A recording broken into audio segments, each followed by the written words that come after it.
But joining us right now on the Rich Eisen Show, back on, it's been a while since we talked to this gent. He's joining us right now, the Carolina Panthers wide receiver, Adam Thielen. How you doing, Adam? I'm doing great. Thanks for having me back on. I'm kind of sitting here thinking, talking 80s movies with you, that might be like somebody born in the 60s like me, so talking 50s movies. You were born in 1990, right, Adam? That's right. So, okay. What was the first movie you saw in a movie theater? Oh, man. What was that? I have no idea. That was too long ago.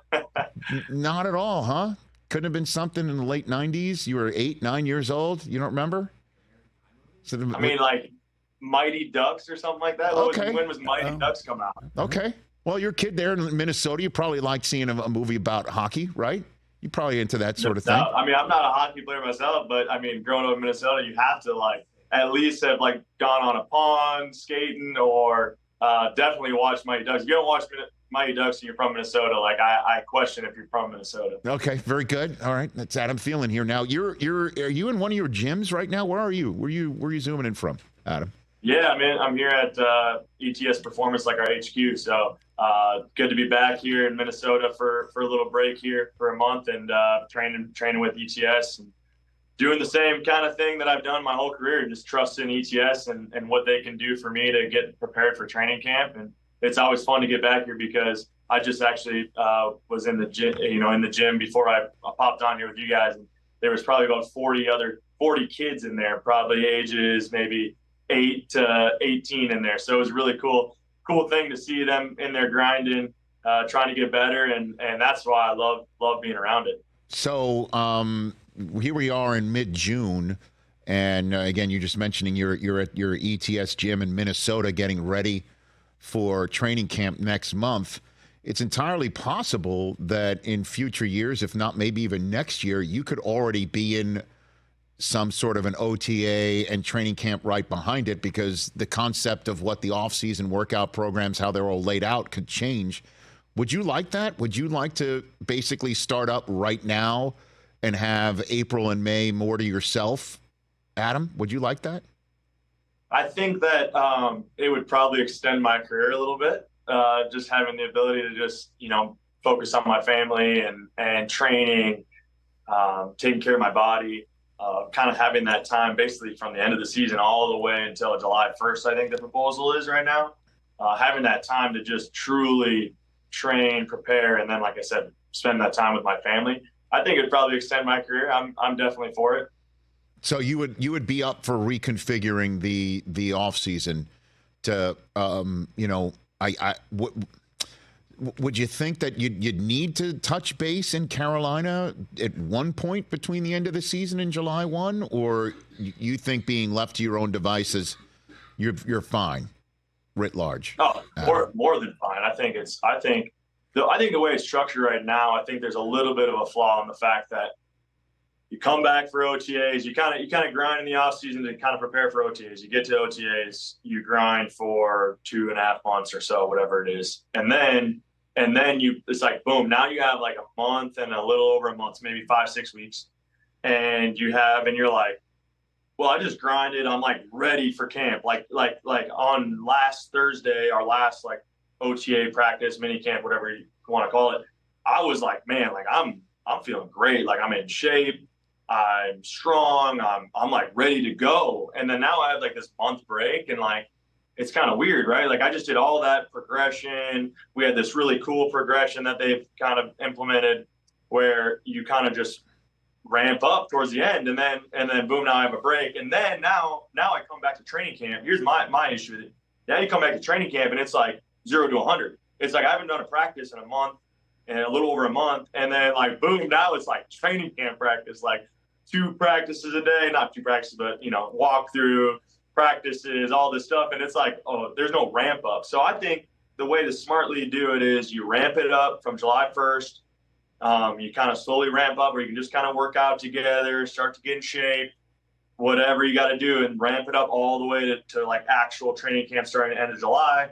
And then now here we go. Let's get ready for the season. And here we go. Here's a couple of pushbacks, Adam. And again, I'm not saying this in terms of this is what I agree with. This is just what I hear. Okay. one pushback is you're a vet. You're fine with downtime. You can handle your business downtime.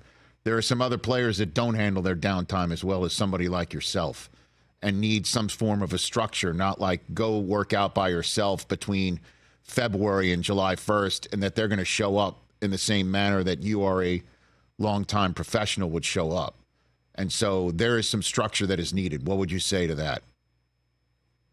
I'd say it's pretty simple. Today's day and age, today's NFL, it's so competitive.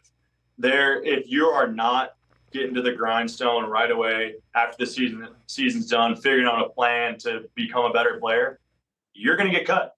And there's plenty of guys out there that can do your job and can do it at a high level if they take care of themselves and are training hard and taking care of their bodies, their minds. There's so many guys now that do the extra stuff, that have a nutritionist, that have their own guy that's helping train them, that has a body guy that's helping them kind of get back to 100% from the season before and then actually get better. So I think it's just the NFL has gotten so competitive that you can't not work out. Even right now, right? Like when guys come back to OTAs and they're out of shape and they haven't done anything, they're getting cut. Like there was a few guys that aren't on the Panthers anymore that came back. They were out of shape. You could tell they haven't done anything, and they're not there anymore. Like that's just the reality. So I just don't see that an issue. And if it is an issue, like we'll find someone else.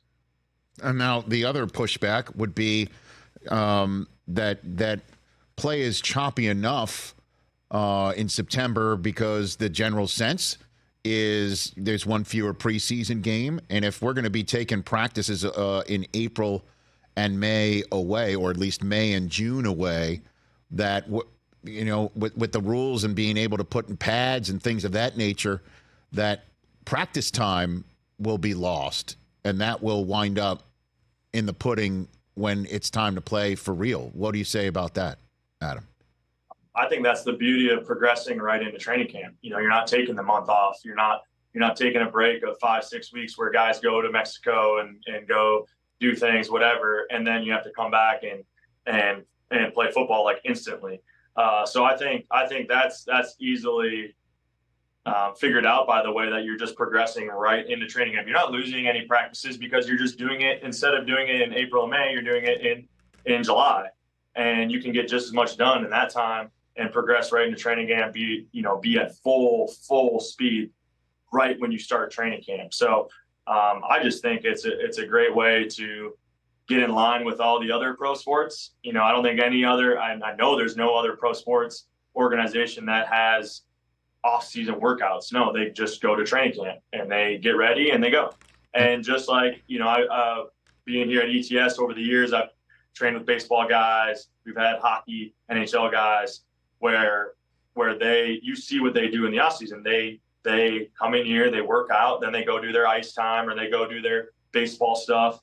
And then they're getting ready for training camp.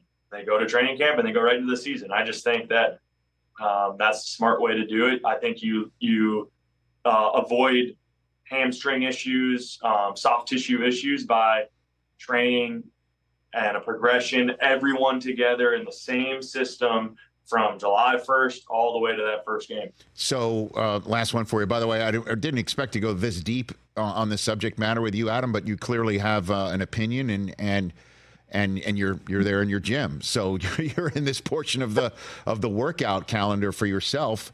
Are you talking to your fellow players? Are you in the majority? Is your opinion a majority of the players about reconfiguring the offseason? That's a great question. I don't really know. I haven't really talked to too many people. Honestly, it's probably the most I've talked about it. How about it? Okay.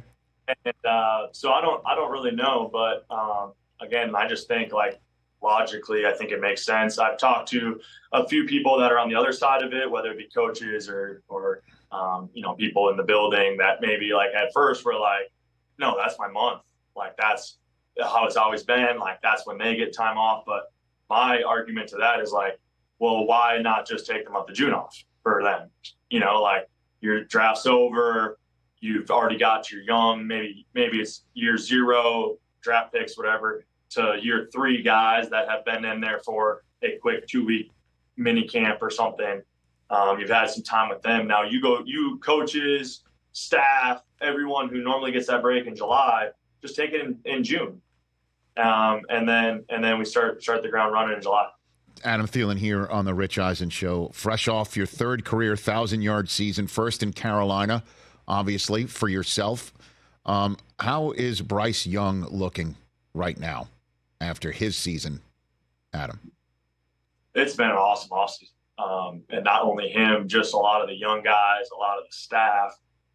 It's just been a great offseason to just see some of these guys who haven't been in the league very long, just the way that they've come in with confidence. You can tell Bryce's demeanor in the building. He's just more comfortable, right? Like, and you don't realize it when you start getting to be a veteran guy just because you forget about those times. But I look back at it now, like after being around Bryce the first 2 weeks of OTAs, I kind of started to think, man, I'm like, I look back to last year, those first 2 weeks of OTAs, he wasn't even there yet. He was still not even on a team yet. He was not, the draft hasn't gone on yet. So I'm thinking back to that, like, now he's there. Now we're getting routes on air. We're around each other. We're in the locker room together. We're BSing, talking about how great the Timberwolves are, because I'm a Timberwolves fan. So, you have that time together that we didn't have last year. And so you kind of started thinking, like, man, like, that's tough as a rookie quarterback. Come in, you're already behind the 8 ball, learning the playbook, learning your players. And then it's like, again, like, take that month off, you get away from each other. Maybe we get together quickly for a day or two. And then it's like the ground's running, boom, like training camp, like we got to figure out who the starter is. Like, okay, now he's the starter. Now we got to figure out the games, the preseason games and all that. So it was a whirlwind in a lot of ways. And that's not even talking about the system and the coaching and the adversity and all that. So it's been a really cool offseason to see how he's just come back with, okay, like, I got urgency, I got confidence, I have comfortability in the system, in the facility, in the locker room, and what that does for a player. So, and that's not even talking about the new staff and just what they can do for a guy like that, what they can do for a lot of us as players, just their confidence and their kind of demeanor. So I'm excited about, what that looks like going into training camp.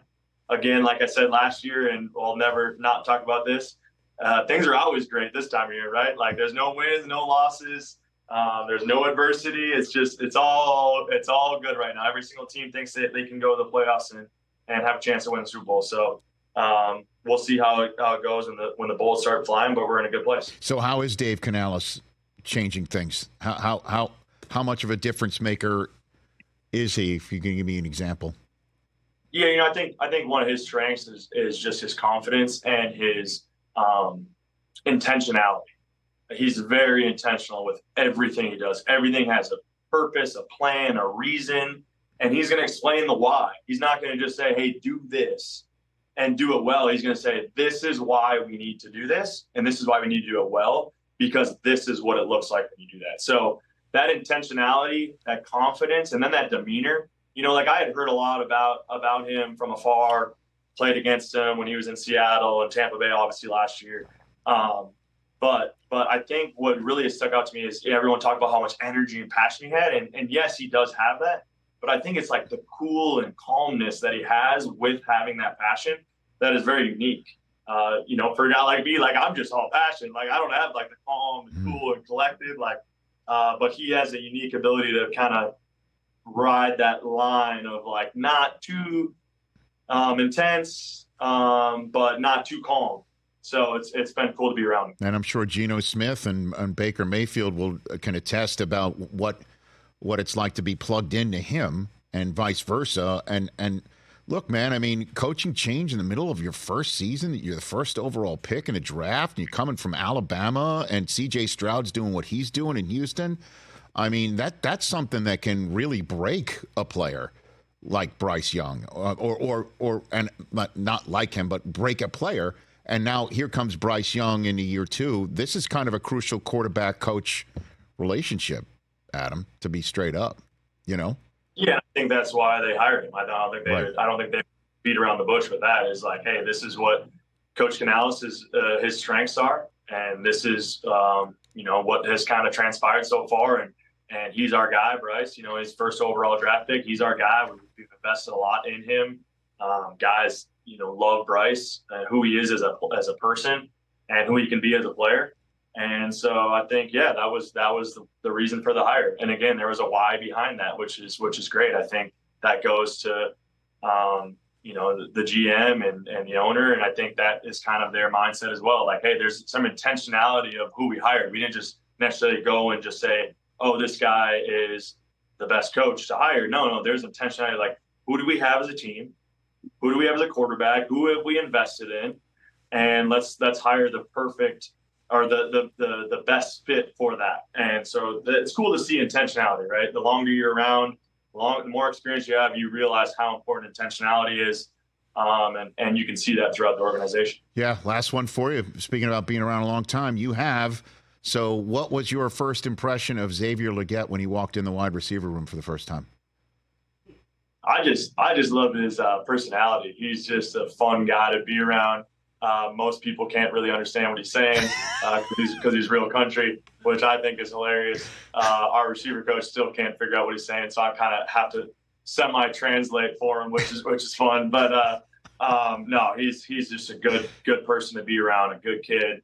And then you add, like, I think I saw a little snippet of the Panthers did like a little documentary deal that they do every summer, and a little snippet of how Coach Canales kind of talks about him and his ability to have that size and length and then pair that with speed and movement and the way that he attacks the football. You just don't find those guys everywhere. There's not a guy like that in every draft. There's not a guy like that on every team. So I think the potential is the sky's the limit for him. And I'm excited to be around him. And I think a great thing about him as well is he's kind of a sponge in the fact that he does want to learn. He's not a guy that is just coming in thinking that he knows everything because he's a top draft pick and had success his last year in college. He's a guy who just is a sponge and wants to learn, wants to grow as a player, wants to grow as a person. And I really enjoy that part of the game. Yeah, man. I watched him run the gauntlet at the Combine on the air live. He looked like it was like Game of Thrones. Like he did it in like 8-10 strides. He was unreal. He's big, he's strong, he's fast, and now he's a weapon for you and your quarterback and your team. And I look forward to watching it all, Adam. So thanks for the time. Really appreciate it. Absolutely. Thanks for having me. Hey, man, let me know if we are in Los Angeles at any point in time. We'll chop it up here. Thanks again. Yeah, we'd love to. Thank you. You got it. That's Adam Thielen joining us again from his ETS gym in Minnesota, getting ready for training camp right here on the Rich Eisen Show. Catch the Rich Eisen Show every single day on the Roku channel, 12 to 3 Eastern, for free.